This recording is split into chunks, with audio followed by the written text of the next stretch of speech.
There is no problem in Southeast PDP. First of all, today's meeting was basically for leaders to agree on, have a consensus on the zoning of positions ahead of the zonal Congress, which was equitably distributed.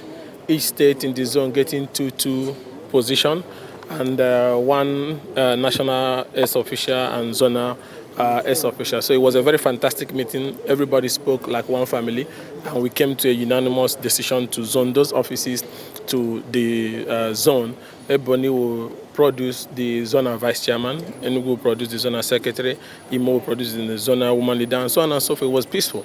And also we were unanimous in appreciating the judgment from the Court of Appeal that reaffirmed the unanimous emergence of Right Honorable Udo Okoye as the National Secretary of our party. And the meeting was also used as an opportunity to appeal to the Supreme Court to ensure that justice is done in the matter of who is this authentic and substantive National Secretary of our party, which is Right Honorable Udo Okoye. But I must also add on a personal note, not just as a stakeholder in the Southeast zone of the party or as a spokesperson of the opposition coalition, but as a critical and concerned member of the party, that these events are so painful, not just because I'm involved in these whole issues, but because basically people have no conscience. People are not well raised. People are, how will I put it, people are so shameless. How can you be in PDP, a political party that gave you everything, and then all you could do is that you feel that the only way you can work for Asiwaju is to betray your own party, is to sell your own party because you are looking for bread and plot of land in FCT. This whole thing is if things are done in the right way, if people were well raised, we will not be having this conversation. Because everybody in Nigeria expects that PDP should just not only be opposition party, but lead the opposition movement across Africa. But here we are fighting among ourselves. Those who have agreed because of bread and butter to work for APC, and those who want to remain in the party. Even Asiwaju will be laughing at them because when he did the opposition, even though he might at one time or the other worked with ruling government, but he was never shameless about it. Now you have members of the party, in particular, the former governor of Rivers, who is propping his houseboy, Samuel Anyanwu, to be causing this problem. What are you looking for? First of all, the very moment he ran election as a governorship candidate, you have resigned as secretary of the party. Is in the constitution. Not because you feel that you want to destroy PDP, so they must keep you there. So for me, I strongly believe that if we don't get these political criminals out of the way before December National Convention, then it's over for PDP. I have to be honest with you. If the Supreme Court does not affirm the emergence of Udoke, and if these political, I mind the word I use, political criminals, it doesn't matter who, Damagu is nobody. If these political criminals are not thrown out of this party, then by December they would have destroyed the party because they want to re-elect themselves and go ahead and endorse APC during the presidential election. The structures are intact and strong. Our members across every part of the country, they are hopeful and strong. It's the audacity of shameless activities. It's just because Wike believes that stupid actions should be elevated to national discussion. What are these stupid actions? We know you can't stay out of power. You are so scared. You need to run and attach yourself to Asiwaju. But you can do that with some level of dignity for yourself and for your children. And then because you want to serve him, then you are willing to tell him that the only way I can be relevant to you is to cause crisis in that party, is to destroy the party.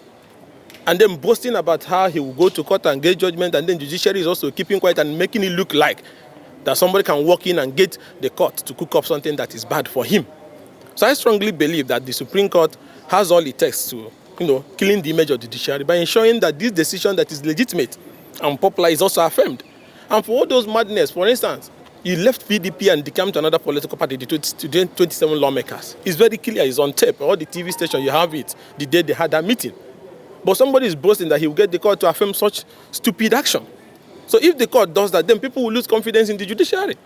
Just because one man once feels that without having access to the purse of a state, he cannot survive.